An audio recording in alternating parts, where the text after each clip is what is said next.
Again, Brandon Walker, I hate him so much. He's like made me want to hate Starkville, but so far I like it.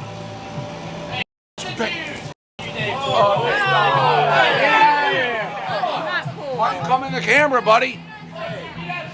Why? Come here. Come here. Come here. Come here. Come here. Come on. Come on.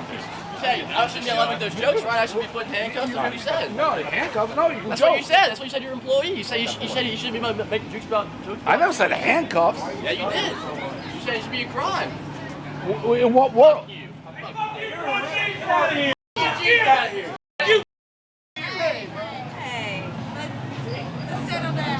I'll only take that down from what, 7-2? No, we'll keep it 7-2. 7-2. By the way, you're by yourself. He said the Jews and threw at me. No, that's all right. That's all right. There's everywhere you go. Still gonna stick it 7-2. That's a review. Won't take it away. In this video, the founder of Barstool Sports, Dave Portnoy, does a video from Starkville for his One Bite pizza shtick. Here was his update afterwards. The anti-Semitic piece of shit was following me around, trying to find me, threw pennies at me, be like, "You Jew, get out of Starkville." Everyone was asking, do you have his name? Do you have a clear picture of him? Well, before I could even identify him, the Starkville police actually beat me to it. They arrested this loser for disturbing the peace. Show him the mugshot. Nice hair, you loser. Introducing Patrick McClintock. Not to be confused with his brother, who's also been arrested a bunch of times. Real classy family. And I hope it was worth it for this kid to do this little stunt. And now this story will follow this piece of everywhere he goes. I assume he's going to get booted out of school, deserves it. And every time he applies for a job, they're going to be like, oh, so you're an anti-Semitic piece of So like I said, I hope it was worth it. Now, on a brighter note, this didn't ruin my week. This incident didn't ruin my day. Now let's go further. Allegedly throwing a handful of coins at Portnoy, invoking an age-old anti-Semitic trope. Come here. Come here. Come here. Come here. That heckler later identified as Mississippi State University student Patrick McClintock. Officers arresting the 20-year-old and charging him with disturbing the peace before releasing the student, according to Starkville police. NBC News was unable to reach McClintock. With that dude, Patrick McClintock, from NBC, the state of Mississippi allows courts to impose enhanced penalties if a violation meets the criteria for bias-motivated or discriminatory reasons, the Starkville Police Department said in a statement. This remains under investigation. They would add, Mississippi State spokesperson Sid Salters said McClintock was a student at the school, but voluntarily withdrew within hours of police announcing Monday they had issued an arrest warrant. The department went further. Every person has the right to feel safe and respected in our community. Offensive words alone are protected. But when behavior disrupts a public event or risks violence, the Starkville Police Department will take steps to help maintain safety and security. Before we get into it, it goes without saying, this was an awful incident. And there have been many awful incidents that have taken place. But what strikes me personally is this. During an interview with CBS Sunday Morning this week, Portnoy talked about facing online threats and abuse. He revealed that he now has 24/7 security at his house due to safety concerns. He would also blame the uptick in political violence. I find that last part pretty interesting because you should just go over to Gaza. We can do unnamed. You can be live in Gaza. I'll jump on Greta Van Thorsten or whatever that girl. She's sailing there, like whoever that. I hope they hit a missile on her boat. Well, I hope they hit. Portnoy has advocated for political violence. Personally, you ask me, no one should suffer from political violence. Yet he is saying, I don't like it when it's done to me, which is terrible, but I'm okay with doing it to an activist.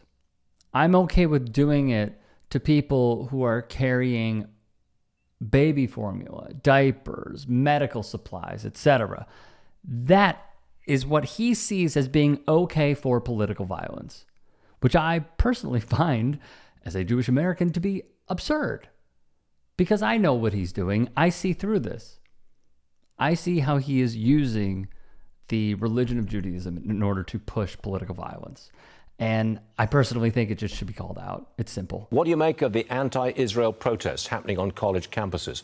My question is, would you hire any of these activists? No, I won't hire any of these activists. And I've been doing Barstool for 20 years. And these protests, I've been through Occupy Wall Street, if you remember, Black Lives Matter, Me Too, now Israel.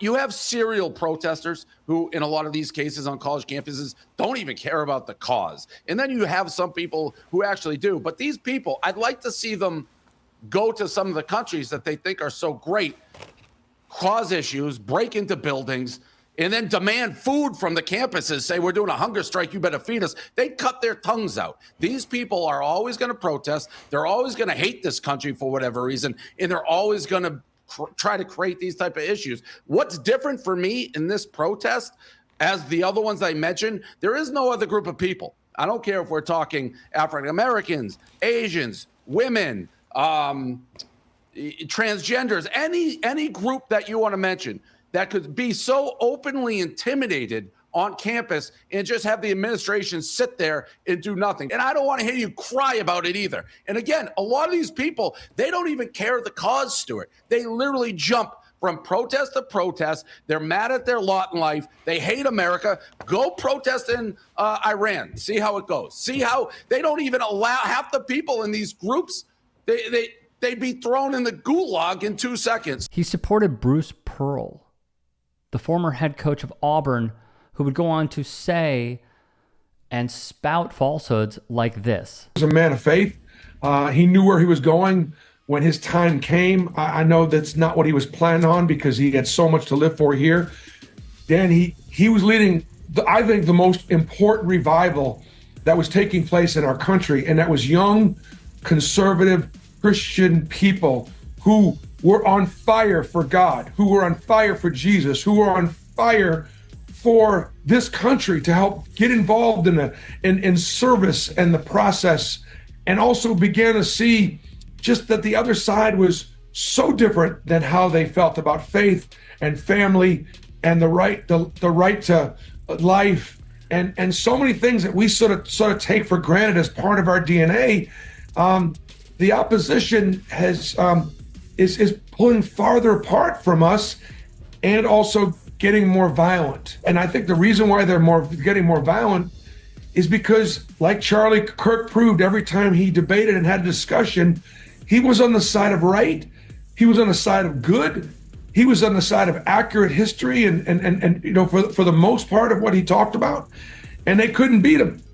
And so they killed him, they murdered him, they assassinated him, they eliminated him. But what they didn't realize is they actually didn't, because he is going to live on. He's going to live on through all of us that followed him, that learned from him. Because here's the deal, Dan. Like, Dan, you are one of the best at what you do. You are. But we all, and I'm pretty good at what I do too. But none of us could touch Charlie. I mean, he had a different gift. I get so frustrated when I hear what a terrible country we are, how racist we are, how this is not the land of opportunity for everybody. Look, we've got a lot to work on, and there's racism that absolutely does exist, and it's wrong. But it's a lot better for my players than it was for their fathers, or for their fathers' fathers, or their fathers' fathers. And so I want my guys to recognize there are going to be obstacles, but not roadblocks.